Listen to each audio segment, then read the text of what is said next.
Magandang araw mga Kawan Stories. Alam naman natin na tapos na at wala nang hawak ng kontrata ngayon ang guard ng Golden State Warriors na si Klay Thompson. Marami nga pong mga analyst ang naniniwala na malaki ang tsansang ito na ang huling taon niya bilang parte ng Golden State Warriors. Pero mukhang hindi rin naman nga agad ito bibitawan ng Warriors dahil ayon nga sa source, mismong si Stephen Curry na ang nag-challenge sa Warriors na bigyan si Klay Thompson ng kontrata. Meaning, kung sakali man nga pong umalis na si Klay Thompson at pabayaan ng Warriors, malamang sa malamang hindi na maituturing na championship contender ang kanilang team. Alam naman natin na malaki ang impact ni Klay Thompson sa karir ni Stephen Curry at kung mawawala ito, panigurado mawawala ng gana si Curry na makipag-compete muli ng kampyonato. Tara na talakayin natin at pag-usapan ang naging laro ng Lakers at Nuggets sa Game 2 kung saan meron nga pong kumpirmadong dalawang questionable call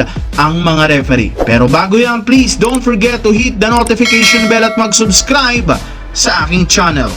Mga Kawan Stories, dahil nga sa maagang pagbabakasyon at pagkalaglag ng Golden State Warriors sa play-in tournament, ay siya rin namang malapit na pagtatapos ng kontrata ng guard nila na si Klay Thompson. Alam naman natin, tinanggihan na nga nito ang unang offer na 2 years, $48 million sa kanya ng front office nila. Ika nga ng kampo ni Klay Thompson, hindi nito deserve ang ganyang kontrata sa kabila ng napakalaking ambag nito. Ayon pa nga po mga Kawan Stories sa naging pahayag niya, may sapat pa naman nga pong araw na nasa Warriors siya at sa July 1 titingnan niya kung anong mangyayari sa free agency. Pero ayon rin naman nga po sa ibinulgar na balita ng isang Warrior insider, naniniwala ang team na mapapabalik nila si Klay Thompson sa kanilang susunod na season. Nakadepende nga ito mga Kawan Stories sa magiging offer ni Mike Dunleavy. Sa ngayon, tanging gusto lamang ni Klay ay makakuha siya ng tamang kontrata sa kanila, pero kung pipigilan nga ito ng Warriors, malamang sa malamang mabubuwag na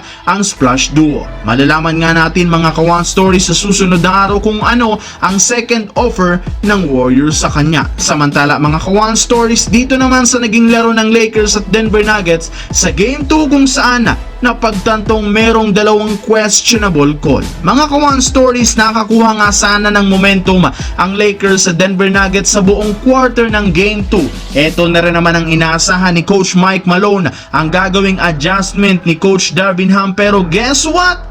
Napakagandang rotation at adjustment nga sana ang ginawa nila kahapon dahil mismong si Anthony Davis na ang nakatoka kay Jokic, na kung saan napansin ng mga analyst na halatang hirap umiscore si Nicolas sa kanya. Maaga nga ditong nakuha ng Lakers ang momentum kahit man nga gumawa ng adjustment si Coach Mike Malone sa third quarter kung saan inilipat niya si Aaron Gordon para bantayan si Anthony Davis, ay naging mahirap pa rin ito sa kanila.